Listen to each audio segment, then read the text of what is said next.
Muy bien, primero quiero decirles que estoy Hola. súper contenta. Hola Alex, bienvenida. Estoy súper contenta de verlos y les quiero dar la bienvenida a nuestro grupo de lectura Virginia Woolf City Husband, ¿no? Y como les habíamos contado, la idea, bueno, estas van a ser unas reuniones de largo aliento, ¿no? Que van a durar más o menos un año, ¿no? Y vamos a ir leyendo algunos textos de Virginia Woolf, otros de Siri Husband, comparando también en algunos casos a Woolf con Husband, ¿no? Y estamos también súper contentas porque se nos ocurrió una idea que parecía loquísima al comienzo, que era proponerle a Siri Husband que dé la conferencia magistral en el Congreso que va a ser el próximo año, en noviembre, pensando ya, bueno, no perdemos nada con proponérselo, pero aceptó. Así que vamos a tener a Siri Husband en noviembre, ¿no? Y la idea también fue convocar a amigos y colegas, todos somos amigos prácticamente, ¿no?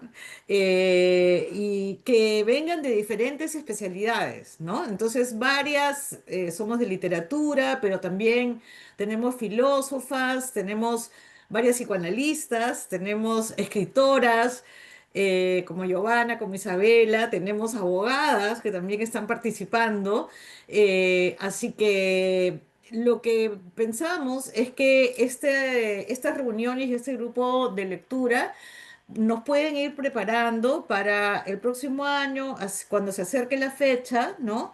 Está en el cronograma incluso pensar en las ponencias que podrían salir de parte de nosotras para presentar en el Congreso en noviembre, ¿verdad? Entonces es algo que hay que tener allí como idea para ir pensando sobre qué podríamos escribir todas nosotras. Eh, ¿Qué más? La próxima reunión, porque de repente me olvido al final, es el 31 de octubre. Hemos quedado los últimos viernes del mes, excepto en diciembre, que va a estar libre. Y supongo que todos tienen también a la mano el flyer que preparamos con Pamela, ¿no? Donde está la idea del grupo, las humilla, ¿no? Como ustedes saben, se cumplen 100 años de este año de Mrs. Dalloway, ¿no? La novela probablemente es la más famosa de Virginia Woolf, pero es justamente en estos años, ¿no? que se escriben sus textos más importantes, los que la convirtieron en una escritora famosa, ¿no? Entonces, se nos ocurrió la invitación a Siri Husband porque efectivamente, aunque han escrito con un siglo de diferencia, hay afinidades notables que vamos a ir encontrando en nuestro grupo de lectura. También en ese flyer está el Drive, ¿no? Y lo que he hecho últimamente con el Drive es agregar los textos en inglés también, para que la que quiera lo lea en español y la que quiera en inglés, y si quieren se puedan hacer comparaciones, ¿ya? Y el cronograma está ahí, ¿ok? Muy bien, entonces, como Pamela les dijo, yo voy a comenzar con una presentación que será breve, espero que sea unos 25 minutos no más, porque la idea después es que conversemos entre todos, ¿no? Hola Elio, está Leonora. Pepi, ¿cómo estás? Muy bien, entonces, nada, empezamos.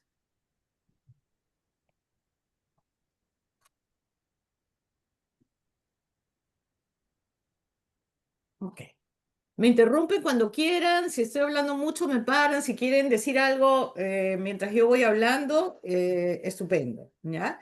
Bueno, entonces vamos a comenzar hoy con una habitación propia y un ensayito, un discurso más corto que se llama Profesiones para Mujeres, ¿no? Lo que están viendo en pantalla, ahí abajo, es la carátula de la primera edición de una habitación propia que la publicó Hogarth Press, que fue la prensa artesanal, en verdad, que Virginia Woolf fundó con su esposo Leonard en 1917, ¿no? Cuando publica Una habitación propia, ya ella era una escritora reconocida y podía darse el lujo, digamos, de publicar varios de sus novelas y de sus textos en esta editorial, en Hogarth Press, ¿no? Eh, Bien, algunos datos importantes para situarnos en el momento, hace 100 años, ¿no es cierto? Y también algunos de estos datos aparecen en el ensayo, sobre todo en el último capítulo, en el capítulo 6, ¿no? Por ejemplo, ¿no? El año en que nació Virginia Woolf, que fue 1882, se pasó en el Parlamento una ley que se llamaba la Married Women's Property Act, ¿no? Que permitía que las mujeres casadas puedan ganar y controlar su propio dinero, justo el año en que ella nació, ¿no? Ella lo menciona en el ensayo. Y después, algunos datos importantes. En 1918, otra ley que se llamó la Qualification of Women Act permitió a las mujeres por primera vez en el Reino Unido votar y ser elegidas, presentarse como parlamentarias en la House of Commons, ¿no? Cuando eran jóvenes, Virginia y su hermana Vanessa, que fue una pintora muy importante, recibían una asignación de su padre que eran 50 libras al año, para que se hagan una idea de qué cosa quiere decir ella con los 500 pounds, ¿no? Que una mujer debe ganar al año. Y esas estábamos calculando con Pamela que los 50 pounds al año son 4.000 soles al año, ¿ah? No, perdón, disculpen. Son 1.600 soles mensuales, habíamos calculado, ¿no, Pam? 50 pounds, sí. Eso es lo que recibían cada una de las hermanas. Y Virginia lo que hizo con esas libras, con esa propina que el padre les daba, fue gastar 40 de sus 50 libras en la membresía en la British Library, ¿no? Un lugar al que iba mucho a leer y a estudiar, ¿no? Y que aparece como escenario en el segundo capítulo de Una habitación propia, ¿no? Cuando ella va a buscar libros sobre las mujeres y la ficción. Como dato curioso, en el carnet que le dieron a Virginia decía edad 22 años, ocupación solterona, spinster, a los 22 años, ¿no? Muy bien. Wolf estaba revisando el texto de Una habitación propia, ¿no? Cuando llegó el éxito financiero como escritora, ¿no? En 1929, por ejemplo, para que calculen, ganó 3.050 libras, ¿no? Y ella dice el salario de lo que se llama civil servant, que es un puesto importante en el gobierno, en alguno de los ministerios, ¿no? Ingleses. Y dice, una sorpresa para mí que he vivido tan contenta con 200 libras por tantos años, ¿no? Ahora, en el ensayo ella propone que son 500 libras, ¿no? Las que una mujer debe tener para poder tener, y una habitación propia para poder escribir. Ya habíamos calculado que en este momento serían 15.600 soles mensuales. No está mal, ¿no? Y eso que ganó, las 3.050 libras, en verdad eran un montón de plata, era 1.150.000 soles de hoy, ¿no? Que ella logró cuando ya comenzaron a a pagarle por los libros que publicaba, ¿no? Entonces, en ese momento, ella es una escritora conocida, importante, ¿no? Y como seguramente muchos de ustedes saben, el ensayo se origina en dos conferencias que ella ofreció en los dos colegios para mujeres que existían en la Universidad de Cambridge en ese momento, ¿no?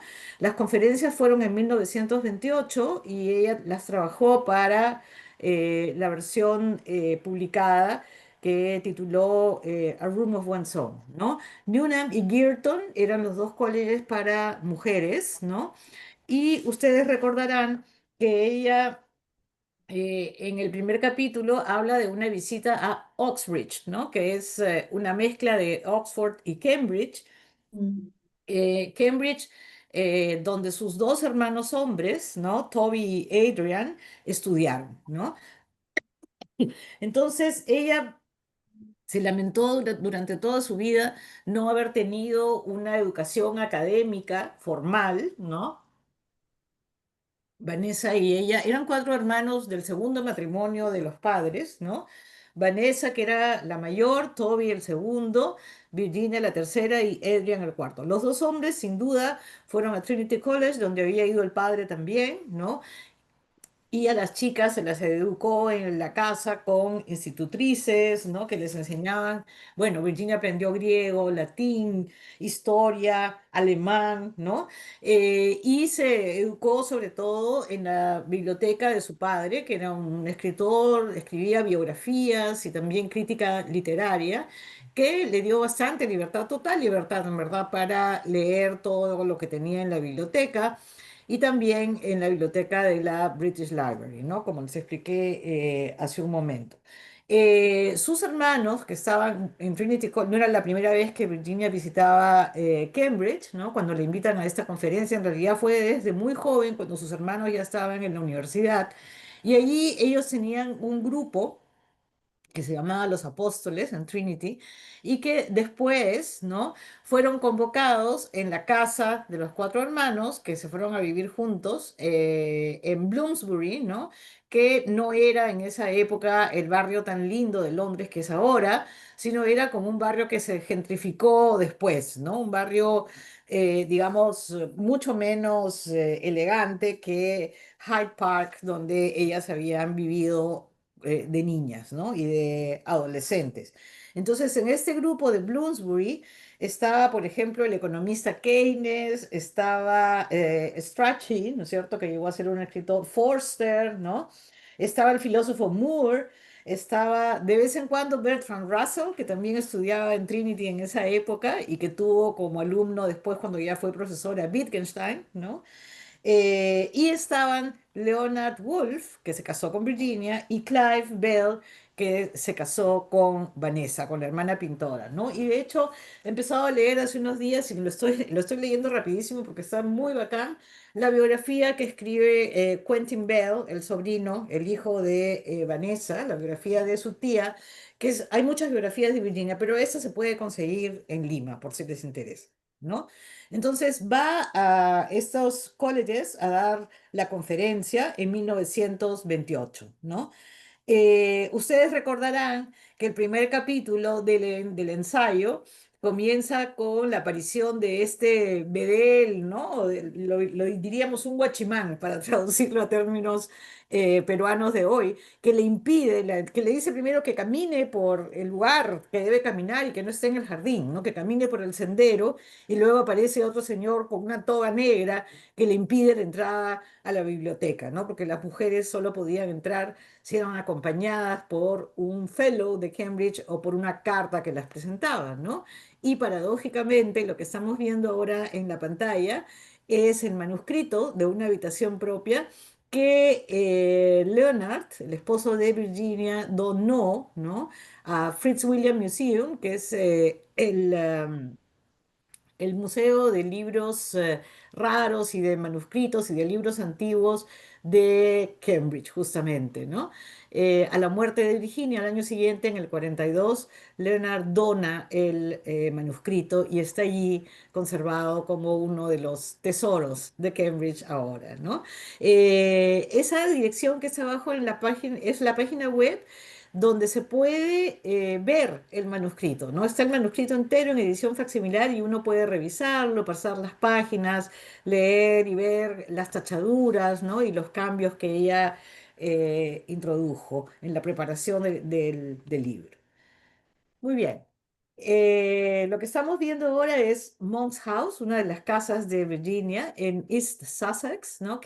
Sussex está al sur de Londres, ¿no? Que es una de las casas de verano, digamos, que ella tuvo, ¿no? Eh, es una casa que se puede visitar, que tiene un jardín que se ha intentado conservar tal y como era en la época de Virginia y de Leonard. Allí vivió con su esposo, ¿no? Y con el dinero que ganó por la publicación de Orlando, ella mandó construir una entrada independiente por el jardín, que sería, digamos, el correlato, uno de los Room of One's Own, ¿no? Que ella tuvo. Y también había en la foto de la derecha lo que estamos viendo de su escritorio, en una especie de cottage, ¿no? De cabañita que hay en el jardín y a donde ella se dirigía todas las mañanas cuando estaba en Monks para escribir, ¿no? Y ese es su escritorio que han tratado también de conservar. Pero el ensayo, este ensayo, Room of One's Own, lo escribió en la biblioteca de la British Library, del Museo Británico, del Museo Británico, perdón, ¿no? Ok, entonces, los capítulos, ¿no? Son 6 capítulos, como ustedes recordarán, y aquí les he puesto más o menos el esquema para recordar de qué se trata cada uno, ¿no? El primero es un capítulo que nos introduce de lleno a la dimensión ficcional, ¿no? Porque la primera persona, ¿no? Se presenta como Mary Betton, Mary Seton, Mary Carmichael o dice literal el nombre que prefieran, no importa, ¿no? Entonces ya ahí hay una ficcionalización, ¿no es cierto?, de la primera persona. Luego está la invención de Oxbridge, ¿no es cierto?, que es la mezcla de Oxford y Cambridge, y después del College de Mujeres, ¿no?, que ella visita en esa ocasión, que le pone el nombre Ferna, ¿no? Y la Miss Seton, que es la profesora de ciencias con la que come esa noche después de la visita, ¿no?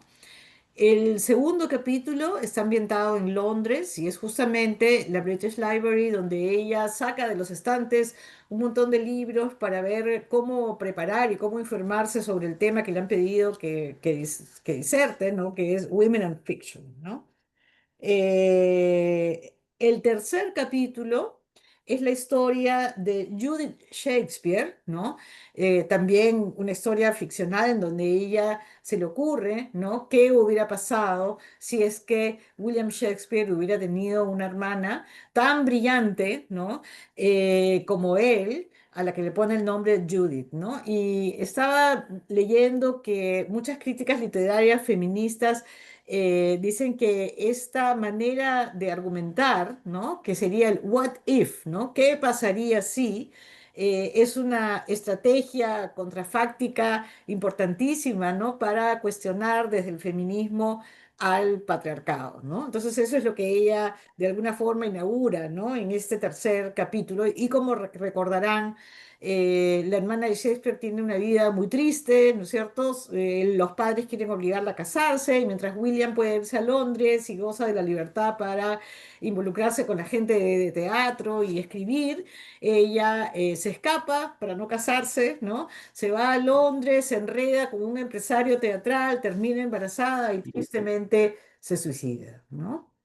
El cuarto capítulo, que es el estado mental de las escritoras, que voy a comentar dentro de un momento. El quinto, donde aparece uno de los avatares de esa primera persona, lo toma para inventarse una autora, Mary Carmichael, ¿no? Que escribe una novela titulada La aventura de la vida, ¿no? Y ella dice, no es una genio, es una novelista que hace lo que puede dentro de sus circunstancias, pero allí aparece una línea bien interesante también, que dice que una de las cosas llamativas en esta novela La aventura de la vida es que hay dos protagonistas mujeres y que ella lee la frase a Chloe le gustaba Olivia, ¿no? Y que esto es verdaderamente innovador y ahí hace una broma, ¿no? Y le dice a su supuesto auditorio, ¿no? ¿Qué pasaría si hay, no vaya a ser que hay un hombre escondido literal en el closet, ¿no? Y que se ofenda o se escandalice por esta línea de esta relación entre las dos mujeres que se esboza en la novela, ¿no? Y finalmente, el último capítulo es el capítulo en donde ella observa Londres desde su ventana, ¿no? Y ve a la gente, a los transeúntes, en sus ocupaciones cotidianas, la mañana del 26 de octubre de 1928. y donde presenta esto que se ha llamado la teoría del andrógeno, que también podemos discutir juntas dentro de un momento, ¿no? Entonces, algunos temas, ¿no? Por ejemplo, y bueno, vayan pensando también otros temas que a ustedes se les hayan ocurrido y que quieran comentar, ¿no? Acá he puesto una lista preliminar para animarnos a hablar. Primero, ¿cuáles son las condiciones económicas y sociales necesarias para escribir? ¿No? Y ella va a decir con toda claridad, independencia financiera y un cuarto propio, ¿no? Luego, la misoginia y el patriarcado, ¿no? Y es bien importante que usa ese término, dice patriarcado, ¿no? Sobre todo el mundo académico, las universidades, las bibliotecas y el canon literario, ¿no? Que sistemáticamente ha excluido a las mujeres, ¿no? Va a hablar también de la necesidad de una tradición de escritura de mujeres, ¿no? Va a ser una revisión de las mujeres escritoras y del canon, ¿no? Luego la noción de lo que la crítica en inglés ha llamado una female sentence, ¿no? Una manera de escribir que articule las voces y valores de las mujeres, ¿no? Y finalmente, la idea de una estética andrógina, ¿no? Que sería un balance de lo masculino y lo femenino que se presenta como un ideal, ¿no? Pero que ella ya ve encarnados, sin duda en Shakespeare y también en Proust. Proust le encantaba, ¿ya? Ahora, algunas cosas. Ah, esta foto es también es de su casa en el campo, ¿no? Es la casa de Monks, ¿no? Y allí está la colección de su Shakespeare completo, ¿no? Que ella misma había encuadernado, porque una de sus aficiones desde muy joven era la encuadernación de libros, ¿no? Entonces conocía a Shakespeare bien, lo admiraba mucho, pero también tenía una relación ambigua con él, ¿no? Porque es el que encarna el genio masculino, sin duda, ¿no? Ok. Algunas cosas interesantes del comienzo del ensayo que me gustaría comentar. Estaba hablando con algunas de ustedes y me decían, em, pero se me hace un poco confuso, como que no le agarro el hilo, ¿no? Y en verdad, porque es un ensayo bastante peculiar, ¿no? Y completamente distinto a la tradición del ensayo masculino, podríamos decir, que ella conocía muy bien, ¿no? Ella había estudiado, ¿no? Con bastante seriedad, ¿no? A varios ensayistas ingleses y conocía los ensayos de Montaigne, por ejemplo, muy bien, ¿no? Entonces, lo que hace en verdad es reinventar el género, ¿no? Y eso se puede notar inmediatamente en el comienzo de una habitación propia, ¿no? Lo he puesto ahí en inglés y en español. La traducción en español no causa el efecto de extrañeza que creo que sí causa ese comienzo con el adversativo, ¿no? But you may say, we ask you to speak about women in fiction. What has that got to do with a room of one's own? I will try to explain, ¿no? Entonces, es rarísimo comenzar un texto o un ensayo con pero, ¿no? But. Y podríamos pensar qué es lo que ocurre con un comienzo así, ¿no? Y eso por un lado, y luego también quiero llamarles la atención de la presencia de un colectivo de mujeres, ¿no? Ese we, nosotras le pedimos. Entonces, el ensayo trata de mantener cierta la oralidad, ¿no es cierto?, que tuvieron las conferencias que dio en Cambridge en 1928 y hace como si tuviera a una audiencia presente de mujeres, ¿no? Con las que está conversando, ¿no? Entonces tiene un tono conversacional, ¿no? Y además comenzamos como en el medio de un argumento, ¿no? O sea, ya han estado hablando, ¿no? Y de repente escuchamos, ¿no? Esta conversación entre la invitada al college y su auditorio, ¿no? como in medias res, ¿no? Esto le da sin duda cierta ligereza, ¿no? Le da la posibilidad de una respuesta de el lector o lectora o de las que supuestamente están escuchando a la profesora, ¿no? A la escritora famosa, ¿no? Y una de las cosas importantes que vamos a ver en la habitación propia es que ella va a insistir en que es muy importante para la creación de una tradición, para que las mujeres puedan escribir, que las mujeres se reúnan, ¿no? Que las mujeres se reúnan, que haya una colectividad de mujeres que discute, que cuestiona, ¿no? Y como van a ver, el ensayo termina con una arenga, ¿no? En la que se dirige a esa colectividad de mujeres que espera que siga reuniéndose, ¿no? Muy bien. La otra cosa es que en contra también del modelo del ensayo masculino, que sería mucho más autoritario, ¿no es cierto? Que estaría regido por la lógica, por la razón, por un orden estricto, ¿no? Por una estructura precisa. Ella insiste en que no va a decir una verdad, ¿no? Es como una pregunta constante, ¿no? Entonces está como pidiendo a la lectora o al auditorio que la escucha, supuestamente, ¿no? Que la acompañen en el razonamiento, ¿no? Y ahí he señalado en este párrafo un par de instancias donde eso ocurre, ¿no? Dice, por ejemplo, el tema de las mujeres y la ficción podría significar, y tal vez, y tal, así quisieron dármelo a entender, las mujeres y su forma de ser, una posibilidad. O las mujeres y la ficción que escriben. O las mujeres y la ficción que se escribe sobre ellas. O de cierta manera, una relación indisoluble entre estos tres enfoques, y quieren que así los aborde. Pero cuando empecé a considerar el tema de este último modo, que me parecía el más interesante, pronto me di cuenta de que tenía un gran inconveniente. No podría nunca llegar a una conclusión, ¿no? Y ahí es donde dice, no les voy a ofrecer, la palabra en inglés es estos nuggets of truth, ¿no? Estos pedacitos de verdad que ustedes van a poder envolver en las hojas de sus cuadernos y los van a poder colocar arriba de la chimenea como la verdad que encontraron, ¿no? No, esto podría significar, podemos ir por aquí, podemos ir por allá, ¿no? Y está constantemente lleno, ¿no? I will try to explain. It might mean I shall never be able to come to a conclusion. All I could do was to offer you an opinion, ¿no? Women and fiction remained unsolved problems, ¿no? Eh, y dice, ustedes tienen que ser las que busquen esa verdad, ¿no? It is for you to seek out this truth, ¿no? Tal vez, tal vez, tal vez. Entonces, nuevamente es como una pedagogía súper diferente, ¿no es cierto?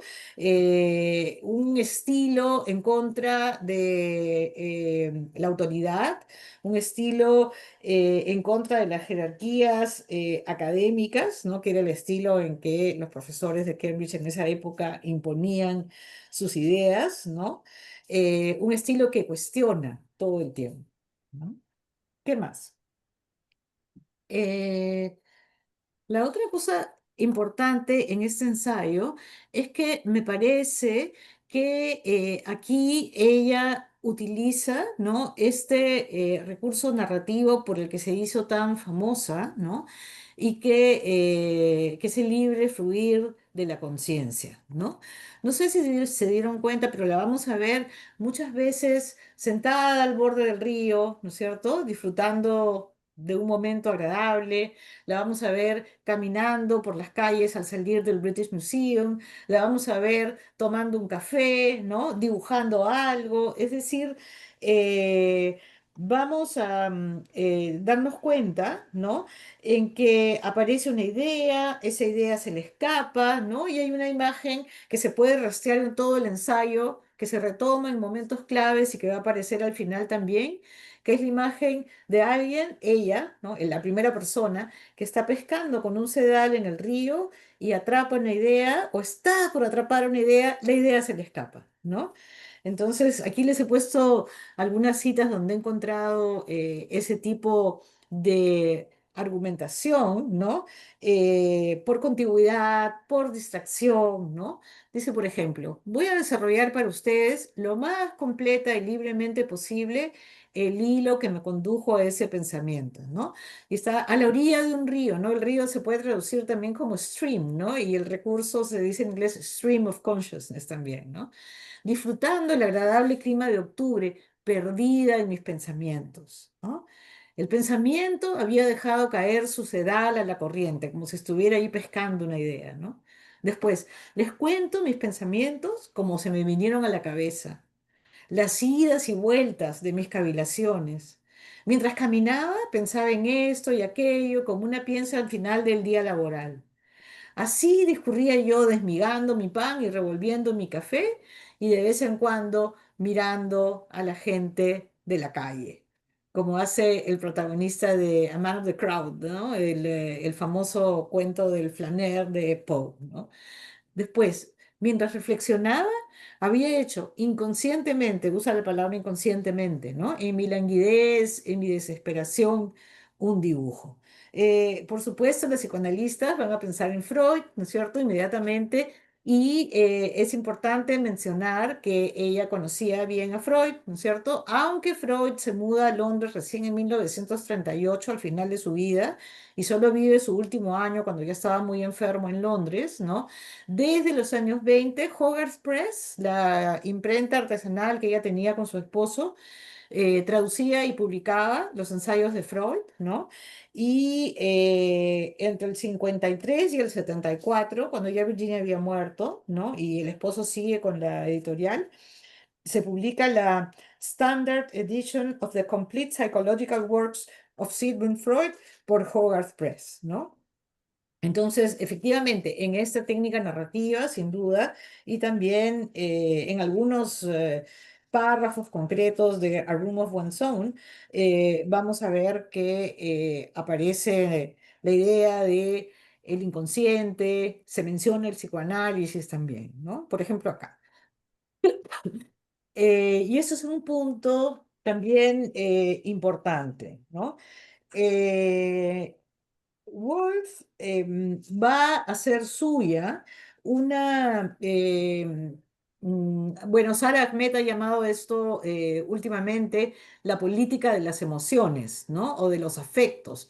Entonces, Wolf va a hablar de la verdad sumergida, ¿no? Que surge de las emociones y sobre todo de la rabia, ¿no? Una emoción que no se considera muy femenina, ¿no es cierto? Una emoción negativa, ¿no? Y que va a aparecer justamente cuando ella está haciendo el dibujo, ¿no? ¿Se acuerdan? Está fastidiada, ¿no? Porque no ha conseguido nada de esos libros que ha sacado de los estantes de la British Library, ¿no? Y dice, mientras reflexionaba, había hecho en mi desesperación un dibujo, ¿no? ¿Y cuál es ese dibujo? Leo la cita, ¿ya? Hacer dibujos era una forma ociosa de terminar el trabajo de una mañana improductiva. No obstante, en el ocio, en los sueños, miren, a veces sale a la superficie la verdad sumergida. Gracias a un ejercicio psicológico muy elemental, que no debe dignificarse con el nombre de psicoanálisis, me di cuenta, al observar mi libreta, de que había dibujado con furia el boceto del profesor iracundo. La rabia me había arrebatado el lápiz mientras yo soñaba. Pero ¿qué hacía la rabia allí?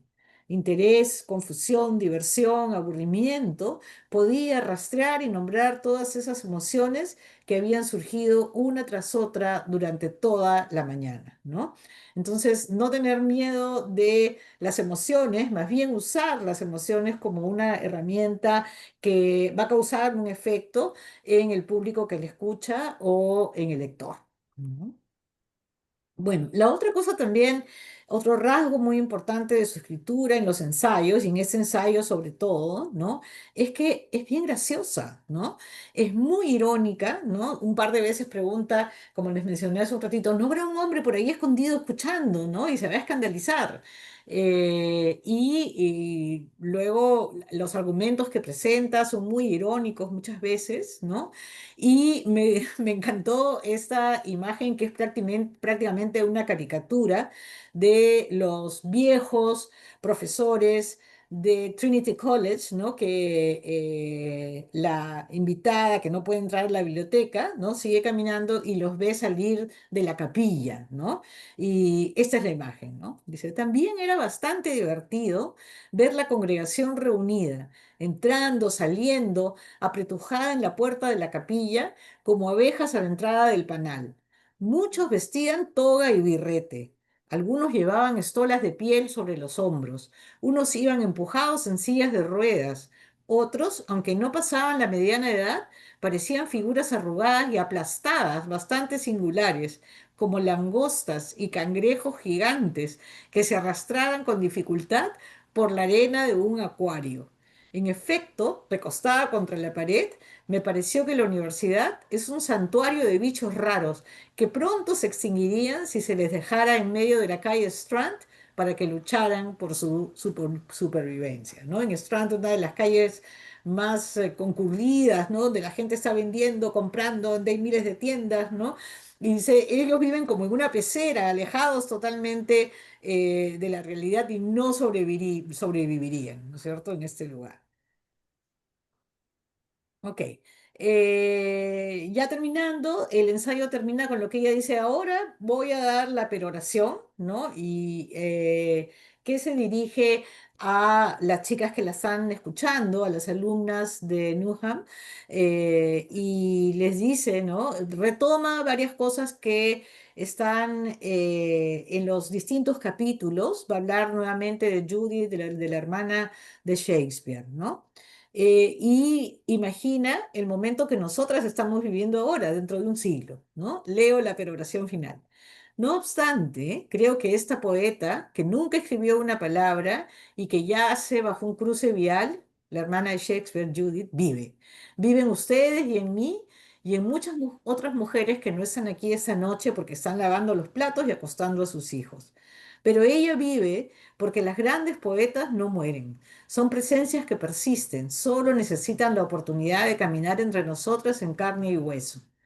Pronto tendrán el poder de darles esa oportunidad. ¿Quiénes? Ustedes, ¿no? Porque estoy convencida de que si vivimos otro siglo, y me refiero a la vida colectiva, que es la vida verdadera, y no a las pequeñas vidas aisladas que vivimos como individuos, si tenemos 500 libras al año y habitaciones propias, si tenemos el hábito de la libertad y la valentía de escribir exactamente lo que pensamos, ¿no? Que es lo que ella imagina que sucederá en la época que nosotras estamos viviendo. Ya, voy a terminar con algunas, bueno, como ustedes imaginarán, este es un ensayo, y como saben, ¿no es cierto? Eso es un ensayo que ha sido muy influyente en la filosofía feminista, en la literatura, ¿no? Y les voy a presentar tres, hay muchísimos, ¿no? Pero tres casos de reelaboraciones, ¿no?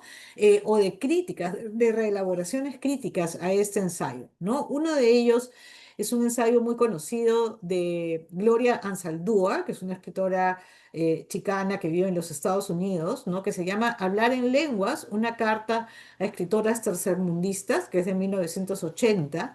Y Gloria Anzaldúa dice lo siguiente, ¿no? Primero dice, queridas mujeres de color, ¿no? Entonces, lo primero que señala es que Virginia Woolf no está tomando en cuenta, ¿no? A las mujeres racializadas, ¿no? Y también que habla desde una posición de una clase media ilustrada, ¿no? Y dice lo siguiente, olvídate del cuarto propio, escribe en la cocina, enciérrate en el baño, escribe en el autobús o mientras haces la fila en el departamento de beneficio social o en el trabajo durante la comida, entre dormir y estar despierta. Mientras lavas los pisos o la ropa, escucha las palabras cantando en tu cuerpo. Cuando estés deprimida, enojada, herida, cuando la compasión y el amor te posean, cuando no puedas hacer nada más que escribir, ¿no? De este tipo de críticas se hicieron eco también las feministas afroamericanas, ¿no? Toni Morrison, Bell Hooks, ¿no? Hablaron también de cómo había una ceguera, digamos, frente a la raza y a la clase en el ensayo de Virginia Woolf, ¿no? Ese es otro caso interesante. Este año se ha publicado ese ensayo de una joven filósofa argentina que se llama Tamara Tenenbaum y tenemos la intención de invitarla también el próximo año al coloquio que se llama Un millón de cuartos propios, ¿no? Y ella lo que hace es pensar qué hubiera escrito Virginia Woolf en el siglo XXI, ¿no? ¿Qué hubiera dicho del feminismo? ¿Qué hubiera dicho del trabajo de las mujeres? ¿Qué hubiera dicho de la primera persona y la forma como se usa ahora? ¿Qué hubiera dicho de las relaciones sentimentales, ¿no? En fin, ese libro también se puede conseguir en Lima si les interesa. Y finalmente les quiero enseñar este trabajo que me pareció maravilloso, ¿no? Este chico joven es un artista que se llama Cape Wilson, ¿no? Que es escritor y es artista plástico también. Lo que hizo Cape Wilson es comprar un par de ejemplares de A Room of One's Own, ¿ya? De la edición de Penguin, que es una de las más conocidas, de las más populares y recortó todas las palabras, ¿no? Que son, las contó 37.971 palabras. Después de recortarlas, hizo esas largas, esos papeles enormes que ven al lado, rearmando el ensayo, pero creando una novela. ¿No? Con las mismas palabras, usando las 37.000 y pico palabras de la novela, perdón, en su novela, que tituló Of One Woman or Soul, ¿no? Y se inventó a una autora que se llama Olivia Godfrey, que si se dan cuenta, ¿no es cierto?, es un anagrama de Virginia Woolf, ¿no? Pero claro, la trama de la novela es esta, acá podemos ver estos son algunos de los textos de esta obra. La trama de la novela es la historia de una chica africana, ¿no? Que va a estudiar a Cambridge y que se rebela contra la educación que le dan allí y que tiene el plan de quemar la biblioteca de Cambridge, ¿no es cierto? Justamente donde a la primera persona del ensayo de Virginia Woolf no la dejan entrar, ¿no? Entonces, con eso ya no voy a hablar más y las invito a comentar. Súper, mil gracias, Cecilia. No sé quién quiere tomar la palabra. Eh, Se nos ocurría que quizás una manera de empezar, una de las muchas posibles, es señalar algunos temas de interés que se conectan con los de este ensayo para yo tomar nota y tener en cuenta estos temas a fin de organizar el coloquio el próximo año. Pero igual siéntanse libres de decir lo que quieran. Bueno, hola Pam, ¿qué tal? Ceci. Hola, Isi. Oye, Hola, muchas Isi. gracias, qué interesante, de verdad me ha encantado tu exposición, muchas gracias. Yo quería comentar sobre cuánto me ha impresionado. Yo leí este libro cuando era muy joven, ¿no? Y cuando era muy joven sentí mucha rabia, mucha cólera por toda la injusticia que habían sufrido las mujeres y cómo todavía en el tiempo de esta brillante mujer se le negaban los accesos a la educación, los accesos a la biblioteca, los accesos a los trabajos remunerados, en fin, con la justa se podía recién tener plata, ¿no? Entonces, me acuerdo que de joven me dio muchísima rabia. Ahora, leyéndolo tantos años después, lo aprecio más y siento muy claramente ese humor que mencionaba Cecilia, ¿no? Me parece graciosísimo el ensayo, donde siento que la mujer tiene una picardía increíble, te va contando las cosas así, te mueres de la risa de todo lo que le va pasando en el camino y cómo ella va identificando estos obstáculos, ¿no? Y cómo se burla también de los escritores, de la seriedad de los intelectuales, de los, en fin, todo, ¿no? Pero que este humor sí está siempre, digamos, lleno de rabia. Sí, sí, o sea, por más que todo es con mucho humor, no sé si coinciden conmigo, y está muy furiosa, ¿no? Está muy furiosa, está muy molesta y hay mucha... ella misma lo dice, ¿no? La palabra anger, ¿no? Es que es cólera que tenga que ser así la situación de las mujeres, ¿no? Entonces nada más quería aportar eso, o sea, ¿cómo puede ser tan gracioso y a la vez tan colérica, ¿no? Y yo también comparto esas dos, digamos, emociones. Mm. Súper. ¿Alguien quiere? Julia, claro, enciende tu micrófono. Sí, ya lo tengo aprendido. Bueno, por supuesto que mi lectura es desde lo que yo conozco y trabajo, ¿no? Que es desde el psicoanálisis. Y me ha sorprendido también la presentación de Cecilia, tan vital, ¿no? Que entusiasma a cualquiera, ¿no? Y efectivamente, en la manera como narra, como está narrada el ensayo, la novela, es como una asociación libre, ¿no? Lo que nosotros llamamos asociación libre, que no es estar en un lugar más como del pensamiento racional, consciente, de elaboración, que me imagino en esa época era sumamente cuadriculado, formal, y tenía ciertos pasos, ¿no? Y requisitos, sino que es como soltar ideas. Y si probablemente ella había leído los trabajos de Freud, ¿no?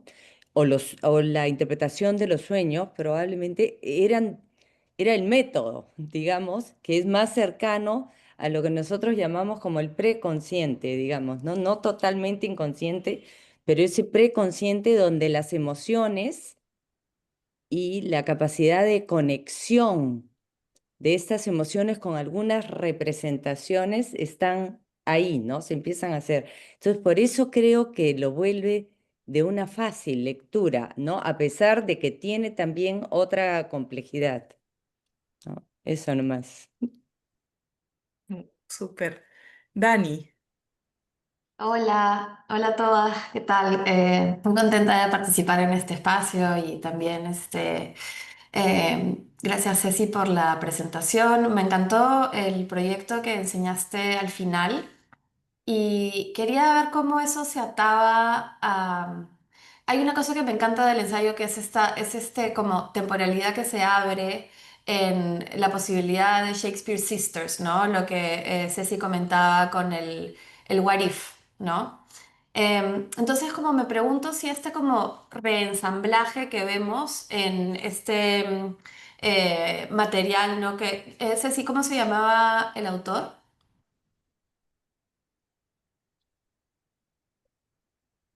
Cave Está Wilson es. ¿Cómo, Mariana? Es Cave Wilson. Ya. Ujú. Claro, o sea, yo también siento que, como mencionaban, hay esa rabia, ¿no? Hay ese humor y hay esa rabia, pero sí creo que esta pregunta del what if hace que como se abra un espacio de la temporalidad, ¿no? Para ver cómo estas manifestaciones futuras dialogan con lo que se está creando en ese momento. O sea, creo que hay una rabia, pero también creo que hay como una apuesta hacia el futuro, ¿no?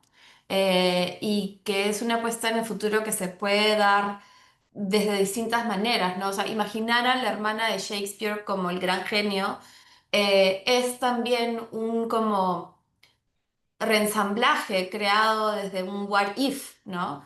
Y entonces me gusta esta idea de cómo conectarla, pensar en la temporalidad que se abre en esa posibilidad. Veo como algo hopeful, ¿no? Algo como esperanzador. Quizás en la parte, Ceci, que leíste, ¿no? De como que esto está acá, ¿no? Hay esta cosa del now, ¿no? De la hora.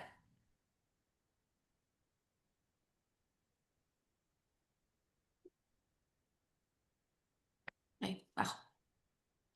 Sí, eso. súper, gracias, Dani. ¿Alguien quiere intervenir? Si no, sigo yo, como quieran. Pamela. Eh, sí, Daniel y Norma, o Norma y Daniel, como quieran, en el orden que quieran. Tomen la palabra, claro. Yo podría seguir porque me interesa pensar en este fluir de la conciencia dentro de lo que dice sobre la novela. O sea, como los otros géneros literarios estaban más cargados de tradición, ve en la novela un género más libre. Y creo que por eso también, a pesar de que no habla tanto o casi no habla, que yo recuerde, del género ensayo, este es como un ensayo novelado porque tiene mucho de ficción, ¿no? Y creo que ahí es una técnica para presentarse de manera académica, porque igual es una conferencia también en el ensayo sobre las profesiones para las mujeres, se está presentando a una asociación profesional, pero utilizando este recurso que le permite hablar con mayor libertad, como que está, o sea, el ensayo es una manera de construir su propia tradición a partir de un lenguaje más propio de la novela, por un lado, la ficción, pero también este libre fluir de la conciencia que sería imposible o mucho más complicado de hacer en un drama o en un poema, como ella dice, ¿no? Entonces, como que el ensayo como género le permite atraer más fácil las herramientas de la ficción, que es un poco el espacio donde puede, y claro, la ficción le permite hacer, como decía Daniela, estos otros tiempos, cosa que igual sería un poco más difícil tanto en el drama, mucho más concreto, y en la poesía mucho más quizás abstracto, aunque eso sería más debatible. Eso. Mil gracias, Daniel. Norma, Gracias, Pamela. Bueno, muchas gracias, Cecilia. Felicitaciones. Muy interesante tu presentación. Decías, Pamela, que también un poco la idea de la conversación era identificar temas, ¿no?, que podrían ser abordados en la conferencia que están planificando, y pensaba que hay, digamos, varios elementos en un poco los planteamientos, ¿no?, de la autora, que se pueden conectar a las condiciones de producción actuales en la academia y el particular posicionamiento de las mujeres en ella, ¿no? Entonces creo que es algo que tiene implicancias interdisciplinarias, ¿no?, y que tienen que ver tanto con los modos de producción, con las exigencias, con los nuevos mandatos, ¿no?, y cómo de una manera navegamos en eso. Gracias. excelente. Bueno, yo quería decir algo. ¿Tú? Ale. ¿Se puede? Sí, sí. Y luego Ya, Ale. ok. No, a mí me pareció muy interesante encontrar un hilo entre tener primero una habitación propia, es un encuadre, un espacio para pensar. Después, digamos, la segunda recomendación, un libre fluir de las ideas. Es decir, que uno no crea que tiene que ser escritor o novelista, sino que deje fluir de las ideas. Y como tercer ítem para mí fue, atrévanse a escribir lo que piensan, o sea, ese espacio de libertad interior. Entonces yo lo estaba leyendo como una arenga a las mujeres de que hay pasos a seguir que tiene que ver con, bueno, ganar también los 50 pounds, pero a mí me pareció bien lindo eso, el libre fluir de las ideas. Y yo más que una asociación libre, lo vi como la atención libre flotante, lo que hacemos los analistas, que estamos con una atención que escuchando, pero al mismo tiempo está flotando. Que para mí eso era más la descripción de lo que hacía el personaje de Virginia.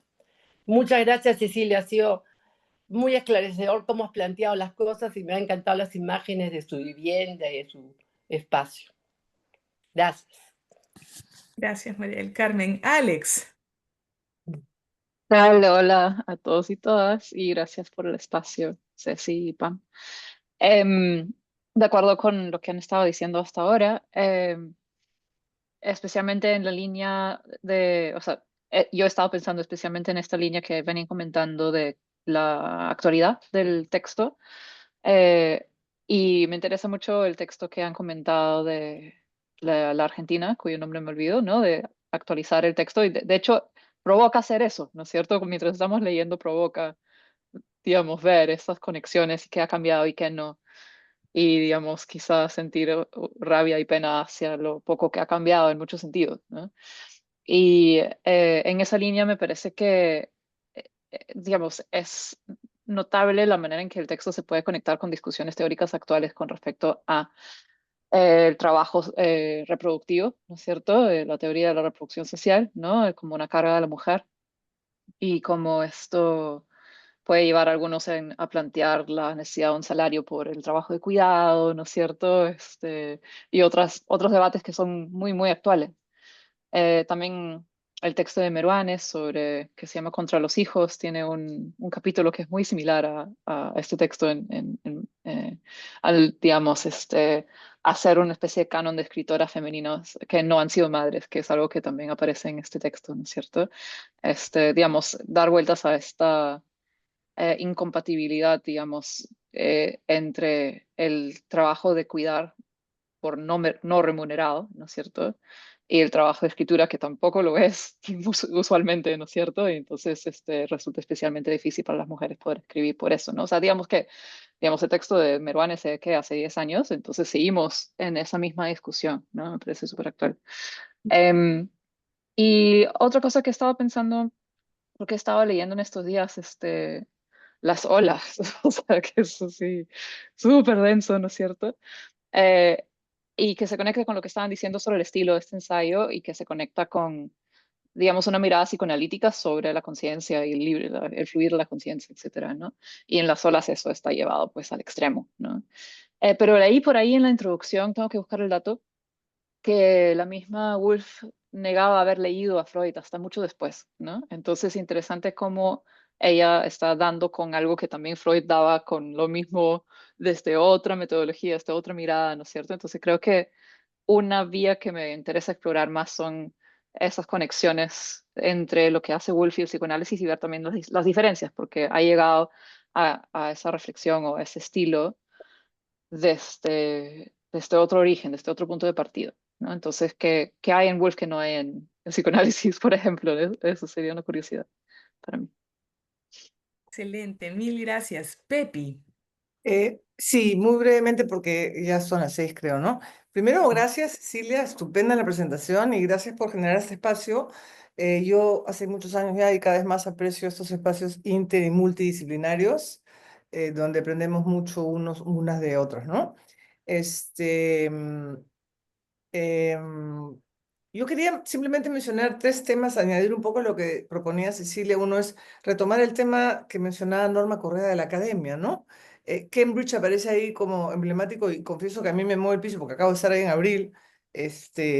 Mi hijo está enseñando en Cambridge y mi nuera también. Entonces es como, ¡oh! Yo conozco eso, pero también conozco la católica, ¿no es cierto? Entonces pensar todo esto también desde la academia, que es un poco el lugar en el que muchos de nosotros, o muchas de nosotras nos desenvolvemos, ¿no es cierto? Donde tratamos de hacer lo nuestro y a veces podemos, a veces no. Lo otro, lo que mencionó Alex, me parece súper interesante, es el tema del cuidado. Creo que toda la burla, la ironía de Virginia Woolf sobre el tema de cuidar a los hijitos, hacer la casa, es el cuidado. Y hay mucha discusión ética ahora sobre el tema del cuidado, más allá de lo que decía Alex del tema de remunerar o no. Es toda una dimensión ética nueva, ¿no? No solo justicia, sino también cuidado del lado femenino, ¿no?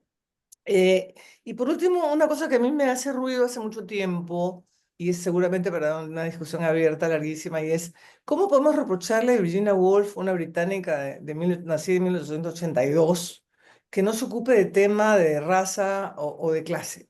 O sea, es una cosa que hace ruido, ¿no? Es como, ni siquiera sé qué palabra usar, porque es no sé, como exigirle a Marx que fuera feminista o exigirle, no sé si me entienden, o sea, es todos los que se discuten mucho ciertamente en estudios culturales, ¿no es cierto? Pero ¿cómo exigirle a una autora que ya bastante pelea dio que no piense en temas en términos de raza o de clase, ¿no? Entonces, ese tipo de discusión que también tiene algo de anacronismo, pero que es muy contemporánea, creo que sería interesante ponerla sobre el tapete con todo lo polémica que es, y lo sé, ¿no? Pero se trata de eso, ¿no? De discutir y aprender juntos y juntas, ¿no? Mil gracias, Cecilia y Pamela, por la iniciativa, me parece extraordinaria y nos seguiremos viendo, espero. Gracias, Pepi. Bueno, en mi caso, yo quería resaltar algunos temas que me interesan eh, para las cosas que estoy trabajando, que tienen que ver con la epistemología analítica contemporánea y que se conectan con este texto. Voy a compartir mi pantalla, si no les importa. Son los siguientes temas. Súper interesantes, el de la epistemología de la ignorancia y los vicios epistémicos, o sea que aquí aparecen cuestiones como la de la ignorancia estructural, ¿no? Es decir, la ignorancia no como una mera ausencia de conocimiento, sino como un elemento clave de la opresión. Después, la invisibilización de las bases del sistema, estas cuestiones de género, pero también de clase, de raza, como Cecilia mencionó al comienzo, que no aborda Woolf. estas cuestiones que permanecen ocultas, ¿no? O la limitación de perspectivas, el sistema patriarcal produce y perpetúa formas específicas de ignorancia, ¿no? Em, en cuanto a los vicios epistémicos, pues aquí también Woolf aborda las actitudes y prejuicios que obstaculizan la capacidad de entender y de aprender y resalta los prejuicios de género, estas suposiciones infundadas sobre la inferioridad intelectual de las mujeres, el androcentrismo, es decir, los valores androcéntricos que determinan qué es importante y qué es trivial y que también dominan la producción literaria. Después está la epistemología de la resistencia, otro tema interesante para discutir en el terreno de la epistemología. Pongo ahí el nombre de José Medina porque es un autor que me parece importante para este tema, pero hay muchas otras personas. En este caso, la pregunta es cómo hacer frente a las formas dominantes de conocimiento, cómo combatir la resistencia activa a reconocer las capacidades de las mujeres. Y Woolf destaca algunas iniciativas de resistencia, por ejemplo, la creación de espacios alternativos, el desarrollo de una literatura con voz propia, siguiendo el camino de Jane Austen y de Bronte, también la transformación de la subjetividad, ¿no? O sea, el cambio de actitud hacia los patriarcas o maestros, luego de conquistar la independencia económica y una voz en la vida pública. Y una de las estrategias de resistencia que propone Woolf es el desenmascaramiento del patriarcado a través de la escritura. Es interesante esto, ¿no?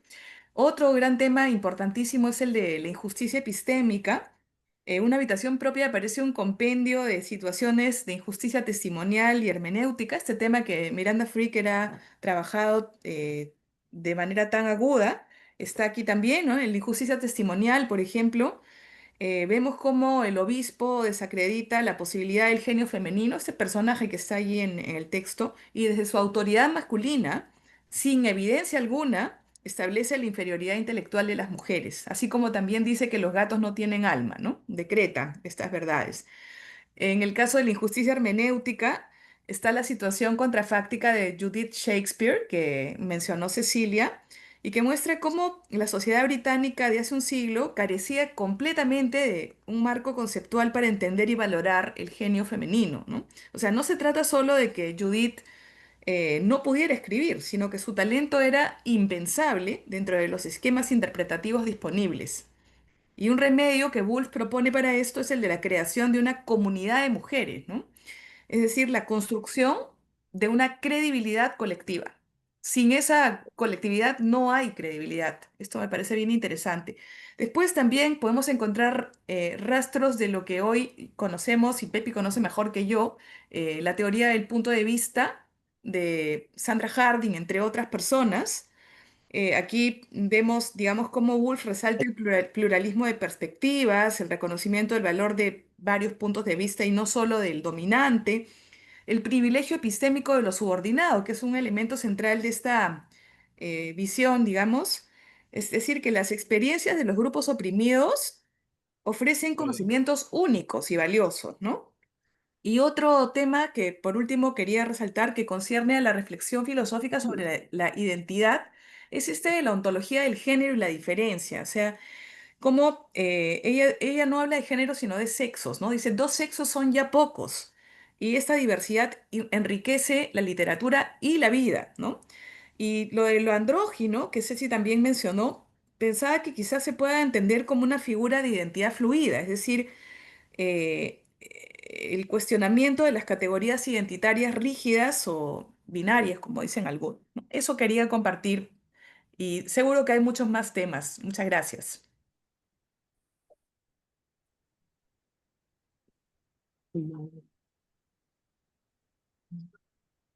¿Hay alguien que quiera intervenir?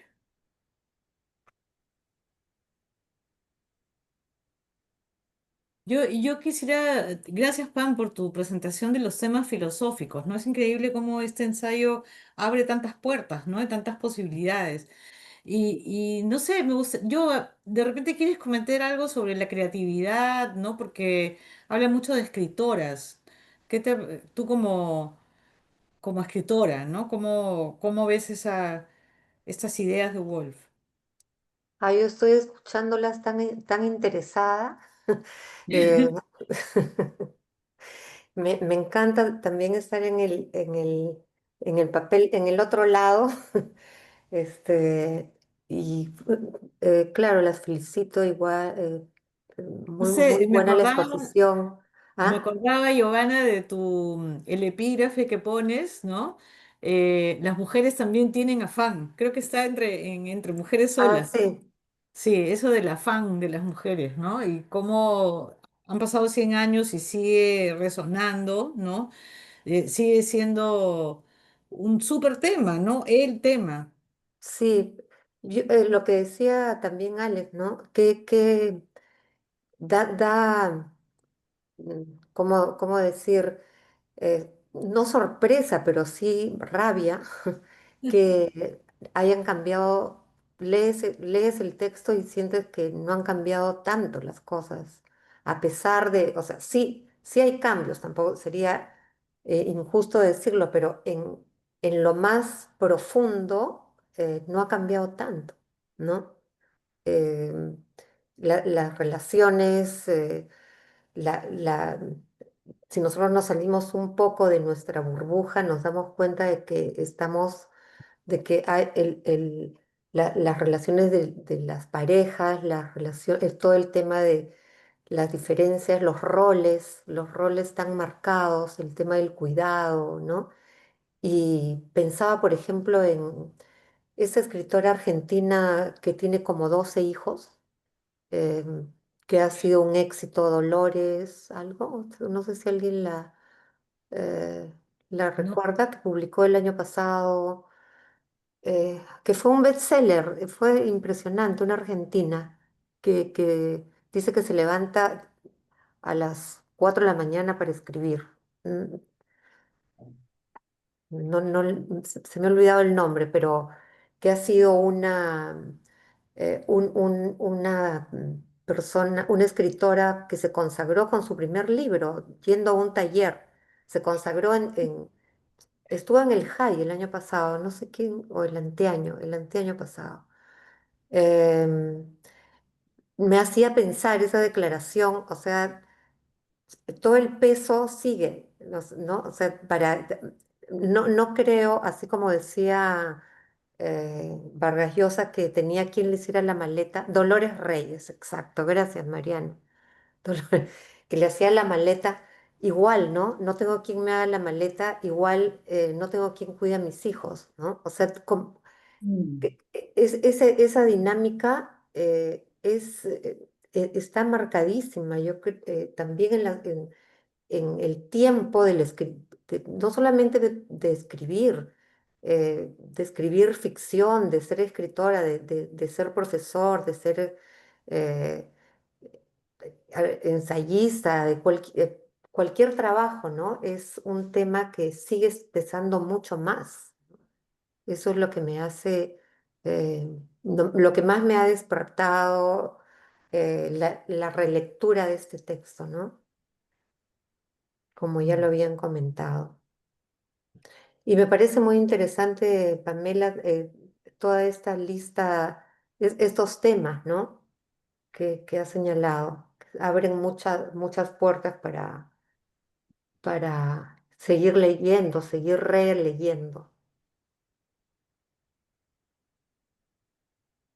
bien. Eh, bueno, gracias Cecilia y Pamela, fascinante. Quería contarles, a mí me ha impactado mucho cuán actuales son algunas de las cosas que Virginia dice sobre temas que se tocan apasionadamente hoy en grupos feministas, como la desigualdad salarial o la desigualdad en las oportunidades de trabajo, por ejemplo. En el ensayo habla de hombres escritores que no tienen título académico ni calificaciones, excepto no ser mujeres. Y también habla del profesor Fon X, ¿no? Un hombre que escribe con tanta rabia sobre las mujeres, sobre su inferioridad moral y física, como si estuviera matando un insecto y aún así, aun cuando el insecto está muerto, quiere seguir matándolo. Y su rabia no se ha saciado. No, entonces ella describe a este hombre como un hombre poco atractivo para las mujeres, con ojos chiquitos, con la cara roja. y se pregunta si el profesor Von X es así por su fealdad, ¿no? O porque a lo mejor, o sea, odia tanto a las mujeres por su fealdad, o porque a lo mejor una niña linda le hizo bullying cuando era chiquito. Y bueno, esto inmediatamente me llevó a pensar en la proliferación de los incels y de los podcasters misóginos, los youtubers misóginos. Es un tema gravísimo y Mm, muy actual, ¿no? mm, Entonces, eso me impactó muchísimo. mm. Sí, Súper, súper, Susana, muchas gracias. Sigue, Francesca. sigue existiendo el profesor Von X, ¿no? por Sí, supuesto. sí, El profesor Fonex existe y está en las redes. Se ha tomado en las redes sociales. ciertamente. Ujú. Francesca.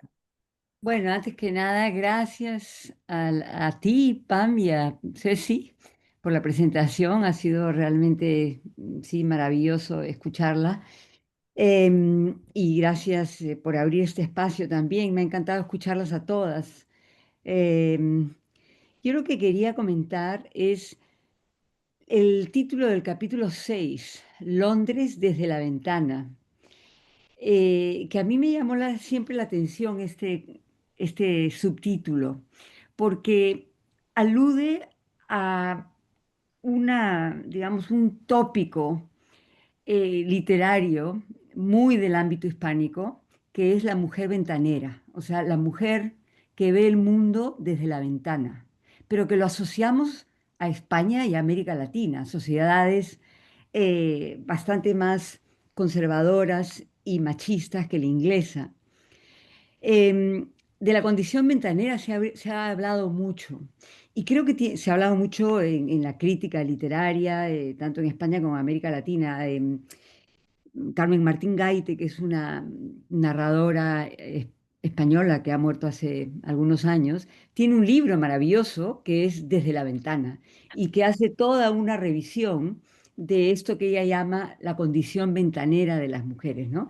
Y yo lo asocio un poco a lo que dijo Isabela al principio, el tema de la rabia, que efectivamente es un subtexto muy latente en la prosa de Virginia Woolf, tanto en sus ensayos como en su novela. Y lo asocio a la rabia porque tengo que confesar que no he vuelto a leer para esta sesión, no he hecho mi tarea, no he leído A Room of One's Own, sino que me mandé a leer directamente Tres Guineas, porque en ese momento me estaba interesando el tema de la guerra, ¿no? Pero creo que son dos ensayos que hay que leer juntos. La rabia tiene que ver con eso que explora en el cuarto propio, pero quizá lo extiende más en Tres Guineas, que tiene que ver con esto que ella dice que eh, las mujeres en su condición ventanera miran el mundo de afuera sin poder participar plenamente de ese mundo. Yo creo que las cosas sí que han cambiado. Un poco retomando lo que dice Giovanna, a mí sí me parece que han cambiado mucho, pero lo que no ha cambiado es eso de plenamente. O sea, las mujeres participamos del mundo de afuera, pero ¿qué tan plenamente lo hacemos? Eh, Esa es la rabia de Virginia Woolf. Y en Tres Guineas, ella comienza también el ensayo, igual que el cuarto propio, y media res, ¿no? Con una frase que no parece ser una frase que debería comenzar un ensayo, sino que está a la mitad. Y el hilo conductor, y que creo que eso también tendríamos que explorarlo, ¿no? Ese recurso narrativo de empezar in media res. Eh, y el tema en Tres Guineas es que sí, las mujeres ahora tienen profesiones, eh, pero son profesiones que pueden ejercer eh, todavía a medio pelo, porque no tienen los recursos ni el poder como para pronunciarse eh, como si lo han hecho tradicionalmente, digamos, los jueces, los médicos, los profesores, los políticos, etcétera. Es el mundo profesional femenino ciertamente en el 1928 es un mundo que recién comienza a surgir. No podemos decir lo mismo en 2025 acerca del mundo profesional femenino. No sé cuáles serán las estadísticas, pero creo que debemos estar en el 40% o en el 35%. O sea, las cosas han cambiado. Pero la rabia sigue convocándonos, porque es ese tema de participar en el mundo público, pero sin una voz que realmente se esté escuchando. El problema es que hablamos, discutimos, hacemos, trabajamos, escribimos, pero ¿qué escucha tenemos? ¿No? Y creo que eso es lo que transmite Virginia Woolf en Un cuarto propio. Y me parece muy interesante también que en la primera página se lance directamente a referir a estas referencias a escritoras que la han precedido, a Jane Austen, a las hermanas Bronte, a Mrs. Gaskell, porque ella lo que está haciendo ahí es una genealogía de sus ancestras que no han sido planteadas, no han sido visibilizadas y que es parte de la rabia, es parte de esa debilidad de las mujeres que hablan, aun si tienen cuarto propio, porque no hay un colectivo, no hay una tradición colectiva eh, que exija una escucha. Lo que decían Mari Carmen y Julia, a mí me interesa horrores la idea del asociación libre, o creo que María del Carmen decía otra que no era asociación libre, sino era algo que flotaba, y se preguntaban acerca de la relación con Freud. Yo no sé cuál fue la relación con Freud de Virginia Woolf, pero ciertamente James Strachey, que es el traductor de Freud al inglés, era el hermano menor de Lytton Strachey, que es un miembro de Bloomsbury, muy importante, ¿no? Entonces, por ahí podríamos inferir que ciertamente había más que un conocimiento, había una lectura, lo más probable, y una discusión de Freud. Em, bueno, Sí, Strachey, justamente, James Strachey es el que les propone a Virginia y a Leonard publicar en Hogarth Press los ensayos de Freud, ¿no? Sí. O sea que tenían que conocerlos, ¿no? Eh, mm. y como dice Francesca, probablemente haberlos leído y discutido. Sí. Ahora, a mí sí me parece súper interesante también que Gloria Anzaldúa parta de este ensayo para darle con palo porque no piensa en las mujeres racializadas, porque es un ensayo que moviliza a lectoras de todas partes para abrir nuevas preguntas, para actualizarla, para ayornarla, y eso es lo que está haciendo Andalzú en el fondo, ¿no? Y esta genealogía que Woolf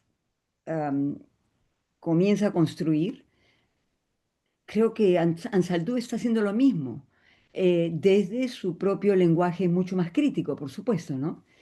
Entonces, a mí sí me parece interesante tomar un ensayo como el de una mujer de la clase media alta inglesa de principio del siglo XX, para repensarlo desde las preguntas que nos movilizan en el siglo XXI.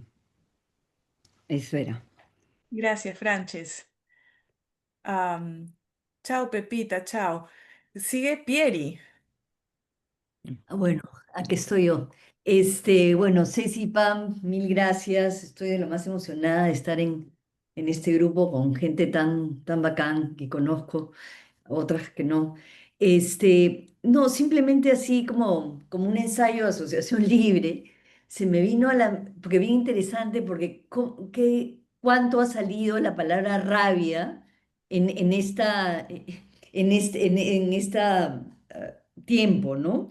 Y creo que significa algo. Y justo ayer, es simplemente un ejemplo, pero una paciente que recién estoy viendo me dice que ella está llena de rabia y una de las cosas que, digamos, muchas cosas, pero esa rabia la trae a la consulta porque le da miedo quedarse con la rabia, pero también le da miedo soltar la rabia. Pero lo que más me llamó la atención es que ella decía que le gustaba esa rabia, ¿no? Porque, entonces, a ver, traté de preguntarle un poco por qué, porque la hacía sentir vital y la empoderaba, a pesar del miedo de, digamos, de quedarse con eso o de soltarla, ¿no? Entonces, nada, simplemente lo dejo ahí porque creo que hay algo en ese tema de la rabia y las mujeres, ¿no? Muchas gracias, Pieri. Astrid. Y hola, hola a todas. Yo creo que casi nadie aquí me conoce, no he compartido espacio con ustedes. Yo soy de Filósofa Lindo, Filósofas como algunas de mis compañeras que están allí y quería agradecer la invitación. Y justo era algo que comentó Pamela, que era sobre lo andrógino, ¿no? Porque me estaba resonando ese tema cuando lo había leído, porque Woolf nos dice que para la creación de arte es fatal ser pura y simplemente o varón o mujer y que la mente pues debe ser andrógina, ¿no? Pero para alcanzar esta independencia económica de la que habla y este espacio de nuestra habitación propia, pues debemos involucrarnos en batallas sociales y económicas, pero esta lucha inevitablemente nos genera lo que hemos estado mencionando, ¿no? Que es esta rabia, este resentimiento, que Wolf también considera como perjudicial para la integridad artística. Entonces eso me lleva a repensar cómo es que propone que el artista mantenga una mente libre e incandescente mientras se ve obligada a luchar por sus derechos fundamentales, ¿no? Y eso me trae a debates contemporáneos en donde se defiende que las mujeres deben dejar de encarnar este sujeto, ser mujer idealizado, como ella también menciona, matar al ángel en la casa, ¿no? Y que deben hacerlo para poder por fin ser mujeres en sus diferencias, en sus capacidades y en sus deseos. Pero al final parece que es como inseparable, ¿no? Es como deben seguir luchando con toda esta rabia, pero al mismo tiempo para poder producir este arte deben ser andróginas, o su mente debe ser andrógina. Y eso hasta ahorita me sigue dando vueltas, solo lo quería agregar porque pues se mencionó lo de andrógina y eso, gracias. Muchas gracias. Sí, quisiera decir algo Sí, en sí, respuesta a eso. Astrid. Hay una crítica literaria que se llama Elaine Showalter que justamente tiene unas críticas súper fuertes contra la figura del andrógino, ¿no? Dice que el andrógino es una manera de dejar de ver los problemas reales, ¿no? De las luchas feministas, etcétera. Eso se puede revisar, pero probablemente, digamos, lo que está diciendo Virginia Woolf en el ensayo es que se escribe con rabia, tanto hombres como mujeres, ¿no? Porque como vimos a partir del comentario de Susana, también los hombres hablan con rabia de las mujeres, ¿no? Pero que el andrógino es como una perspectiva a futuro, ¿no? A lo que se debería llegar cuando ya no existan esas condiciones que hacen que se tenga que pensar en el género, que no se pueda independizar el artista de las reivindicaciones que el género necesita, creo. No sé. Nada más. Julia. Eh, Voy a tratar de ser breve, digamos, señalar algunos puntos más, ¿no? Porque a mí sí me ha parecido sumamente interesante la confluencia de pensamientos entre los que vienen de la literatura, filosofía y psicoanálisis, ¿no? Pero dos ideas más que me surgen y que, digamos, proliferan en mi cabeza es la idea de habitación propia y la idea de la furia o la cólera, ¿no? Efectivamente, como decía Mari Carmen, puede tratarse de, o otras personas desde lo concreto de tener un espacio o lo concreto de tener un tiempo para poder producir, ¿no? Las mujeres para poder producir, pero creo que también se trata de la posibilidad de tener una mente propia, un espacio interior propio, digamos, ¿no? Para poder pensar y que eso es como lo elemental, digamos, ¿no? El sentirse un sujeto que puede pensar. digamos, ¿no?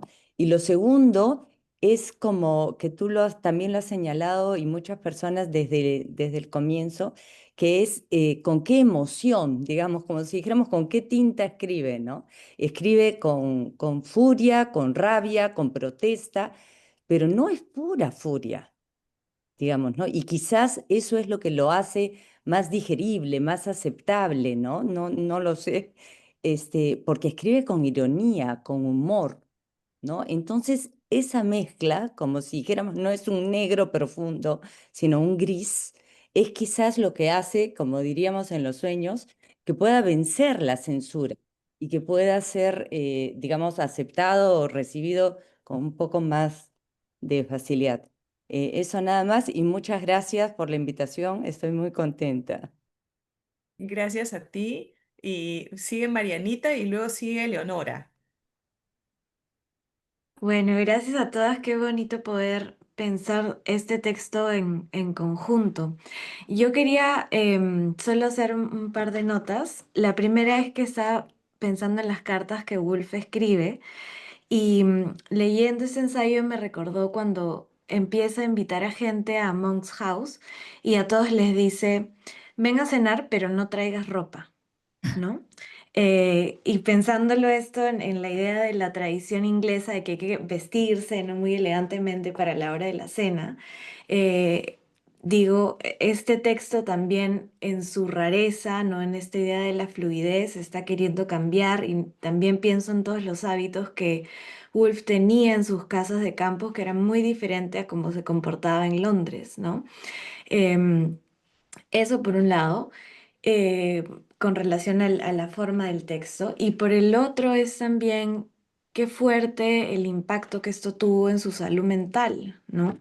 Em, que o sea, en 1913 toma algunas pastillas para suicidarse y finalmente se suicida en el 40 y tantos, ¿no?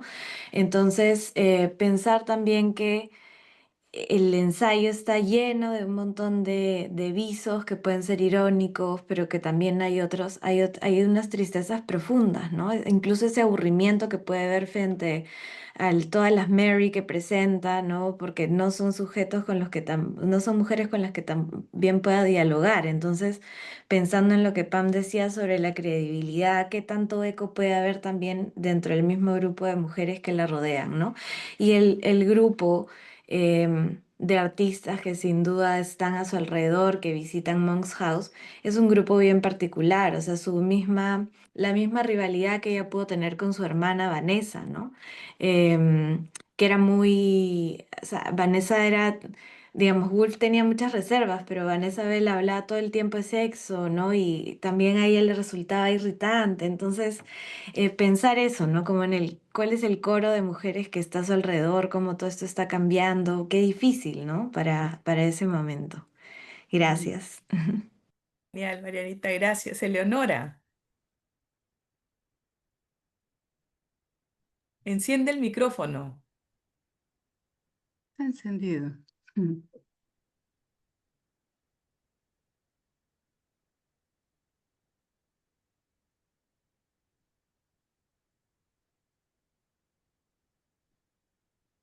Creía que estaba encendido. Sí, te estamos escuchando. Habla. Ok. Ya, solo quería decir tres cosas. La primera, mil gracias por la invitación y por la presentación fabulosa y la parte de Pamela también. Y qué pena que no se haya hablado más un poco de la parte de las profesiones de las mujeres. Pero las otras dos cosas que quería decir era que varias veces se repite en el texto esto del centenario, ¿no? ¿Qué pasará dentro de 100 años? Dentro de 100 años, ¿cómo será la posición de las mujeres? Y por desgracia, en el Congreso peruano no hay mucha diferencia entre las posiciones más insólitas citadas y las que actualmente uno escucha. Y la otra cosa es que Virginia Woolf es muy distante de la tradición hispánica, pero nosotros tenemos en el siglo XVI y XVII lo que podría haber sido Judith Shakespeare, Sor Juana y Santa Teresa, por ejemplo. En nuestro caso es la celda propia. Y tal vez tenemos esta idea de, bueno, grandes escritoras han funcionado en esta celda propia. Y bueno, eso nada más. Qué lindo, Elio. Gracias. ¿Hay alguien que quiera añadir algo, comentar Yo hoy? quería hacer un pequeño comentario para, digamos, peruanizar la discusión,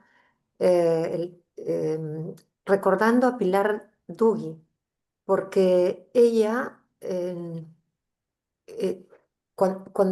sus declaraciones en general, ella se resiste a decir que escribe como mujer. Pilar siempre dijo que, creo que menciona, Mariana me corregirá, alguna vez o sugiere esta idea de lo andrógino más bien para escribir, ¿no? Y le molestaba muchísimo que le dijeran que escribe como mujer o que su escritura es femenina. Eh, entonces creo que podríamos, no ahora, en las próximas reuniones también discutir un poco eso, qué es escribir como mujer, ¿no? ¿Cómo es?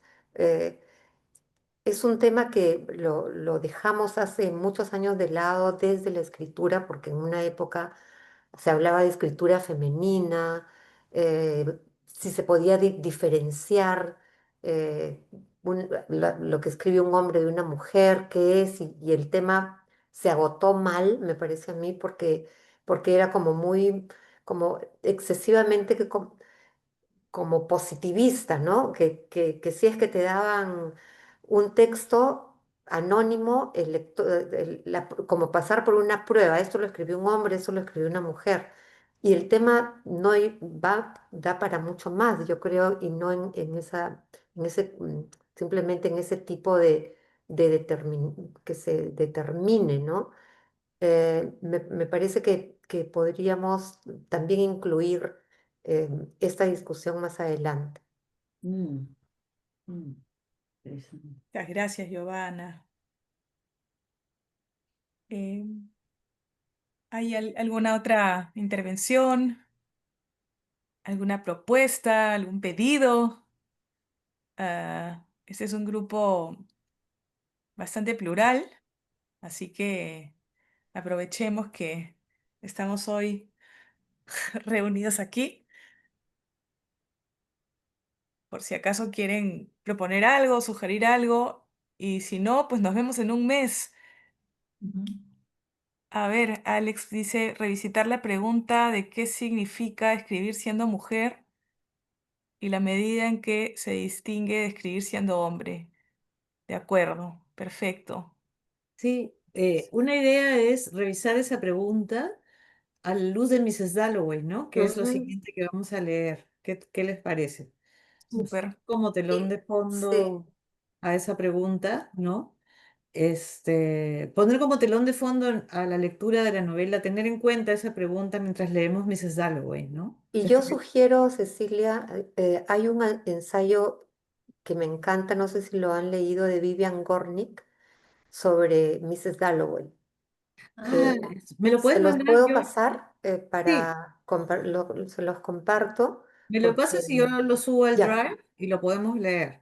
Bacán. está en ese libro de ensayos que se llama El fin de la novela romántica. Ah, sí, Ya, sí. ya. Eh, se- Te lo Estupendo. paso para que lo escaneemos y la lectura te da una luz distinta, una lectura un poco distinta a la que muchos han hecho sobre Mrs. Dalloway. Ya, genial. Mm. ¿A quién le gustaría introducir Mrs. Dalloway para dentro de un mes? ¿Ah? A mí me encantaría, pero no voy a estar porque regreso de viaje recién el 1 de noviembre. Ya me reúno con ustedes en enero, entonces, porque diciembre no va a haber, ¿no? No, en Va a haber diciembre. en Ah, noviembre. En noviembre, noviembre noviembre. sí. Sí, la de noviembre. Ya, Sugiero que sea alguien de élite, ¿no? No sé si hay alguna persona de élite que quiera hacer un comentario chiquitito, ¿no? Lo ideal es conversar y leer, por supuesto. claro. Decir algunas cosas generales, ¿no? Para iniciar la conversación. Yo puedo hacerlo. Ya, Mariana, qué emoción. Genial. Súper. Mariana, justamente desde Cambridge, ¿no? Sí. Sí. Me voy a ir a transmitir desde Girton. Chévere. Gracias por Máximo, venir. ya. Oye, Gracias. una cosita más. Como tenemos el cronograma, estaba pensando que tal vez podíamos distribuyendo algunos temas, ¿no? Denle una miradita para ver qué les gustaría presentar. Por ejemplo, creo que Daniel ya salió. Daniel, no sé si está acá, pero... Ahorita ya Aquí va. estoy. Aquí está. Ah, hola Daniel, sí. Ujú. Lo que hay una parte que es el libro de Siri Husbeth sobre historia de mis nervios, ¿no?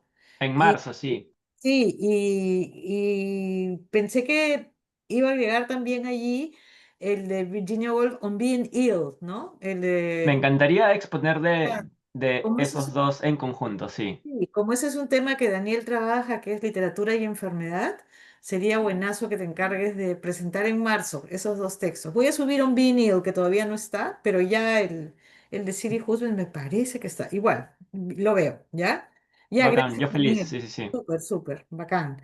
Y Frances, ¿te animas a presentar lo de la guerra? Que es Three Guineas y el ensayo de Ah, Husband, de acuerdo, sí, tres guineas, ya. Trump, Sí. ¿sí? Ya, monstruo, ya. Y así vayan pensando qué les gustaría, Ok, ¿ya? ya, perfecto. Hoy ha Muchas sido gracias. buenazo. Muchas gracias por estar aquí. Gracias a Gracias. todos. Gracias. Gracias. Todo un mes. Gracias. Chao. Gracias. Chao. Gracias, Muchas Ceci. gracias. Gracias, Pam. Chao, chao, chao, Pam. Gracias. Hasta la próxima. Chao, chao.